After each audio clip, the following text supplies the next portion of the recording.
Évangile de Jésus-Christ selon saint Matthieu 5, 20, 26. En ce temps-là, Jésus disait à ses disciples, « Je vous le dis, si votre justice ne surpasse pas celle des scribes et des pharisiens, vous n'entrerez pas dans le royaume des cieux.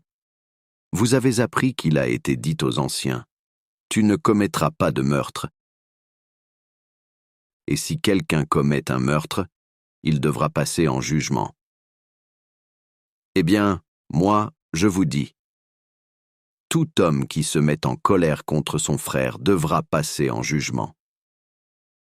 Si quelqu'un insulte son frère, il devra passer devant le tribunal. Si quelqu'un le traite de fou, il sera passible de la géhenne de feu. Donc, lorsque tu vas présenter ton offrande à l'autel, si, là, tu te souviens que ton frère a quelque chose contre toi, laisse ton offrande, là, devant l'autel. Va d'abord te réconcilier avec ton frère, et ensuite viens présenter ton offrande. Mets-toi vite d'accord avec ton adversaire pendant que tu es en chemin avec lui, pour éviter que ton adversaire ne te livre au juge, le juge aux gardes, et qu'on ne te jette en prison. Amen, je te le dis. Tu n'en sortiras pas avant d'avoir payé jusqu'au dernier sou. Acclamons la parole de Dieu.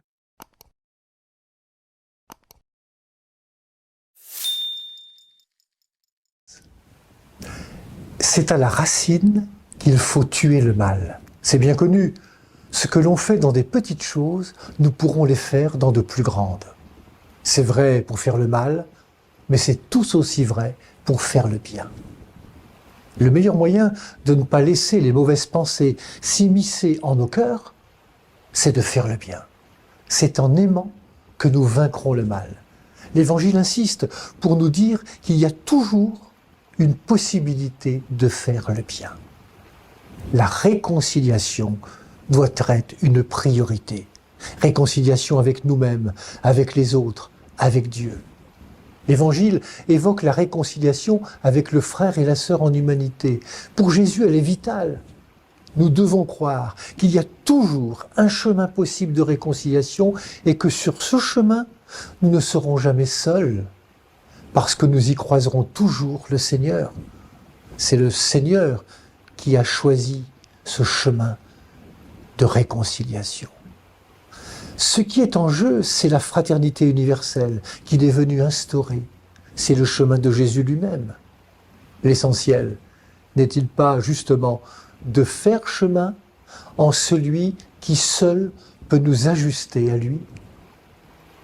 Nous pouvons bien sûr compter sur nos seules forces pour entrer dans cette logique exigeante de l'Évangile.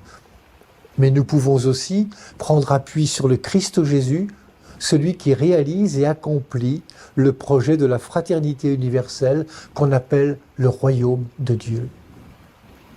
Croyons-nous qu'en Christ, nous pouvons surmonter nos faiblesses et nos fermetures de cœur? Ce chemin de réconciliation que propose Jésus est d'abord un chemin spirituel, un chemin du cœur, un chemin tout intérieur. Ce chemin est celui d'une adhésion intérieure à la volonté de Dieu. Notre Père, que ta volonté soit faite sur la terre comme au ciel.